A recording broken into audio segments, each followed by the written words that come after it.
Magandang hapon po sa lahat. Luzon, Visayas, Mindanao, kung saan kayong dako ng mundo po tayo nagbabalik dito sa aking munting channel.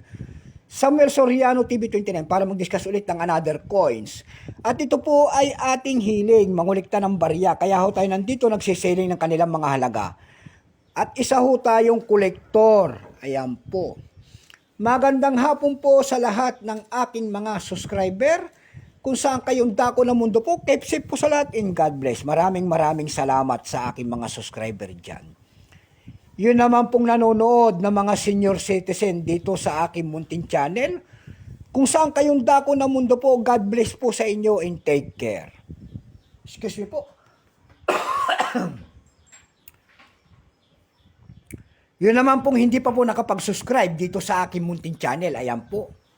At malaking tulong na po yung gagawin ninyo tulad ng pagpindot ng ating subscribe button, like and share para ma-update po kayo sa mga litis ko pang gagawin mga video po. Ayan.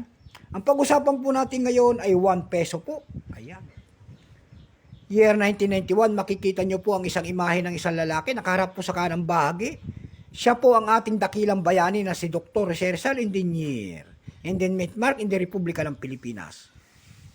Pagkatalikod ho natin, makikita ho natin ang isang imahe ng 1 peso and then kalabaw. Pero yan po ay tama raw. Ang scientific name po niyan, ayan, kitang-kita pa, Amnoa mendorensis. Bago tayo magsimula sa ating talakayan, kilalanin mo muna natin siya, siyempre po. Issue po Philippines, Period Republic, 1946 up to date po, type standard circulation coins. Years 1991 hanggang 1994, 4 na taon lamang po ito. Value nito 1 peso. Ayan. Ito po ay small type. Mayroon large type po ito. Pero ito ay small type. Currency piso 1967 up to date po. Composition po nito is stainless steel. May bigat po itong 4 grams. May haba pong 21.6 mm. May kapal po naman itong 1.7 mm. Orientation niya, middle alignment. Itinigil ang paggamit nito noong January 2, 1998. Number N-467. Reference number KM-243-2.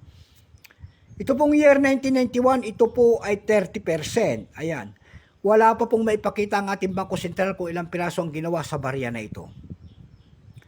Pero may price na doon sa ating numista.com. Ayan.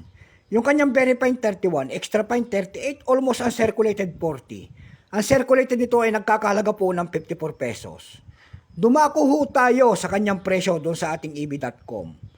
Doon sa eb.com, nakakita ho tayo nagbebenta doon ng $4. Mayroon na rin po doon $2.99. Mayroon din nagbebenta doon na 392 pesos and then 390 pesos. Dako naman tayo sa Carousel PH. Ayan. Sa Carousel PH po, ang seller po ay si Magical Shaper. Yung year 1991 niya doon, binibenta niya po ng 3,000 pesos. Ayan. Malaya siyang maglibigay ng kanyang presyo at nakapasok na siya doon sa Carousel PH. Meron naman tayo nakita doon ng 150 pesos na nagbebenta. Yung pinakamalit po ay 80 pesos. Ayan lamang po ang aking may babahaging kanyang presyo. So hanggang dito na lamang po Luzon, Visayas, Mindanao. Kung saan kayong dako ng mundo po, keep safe po sa lahat and God bless.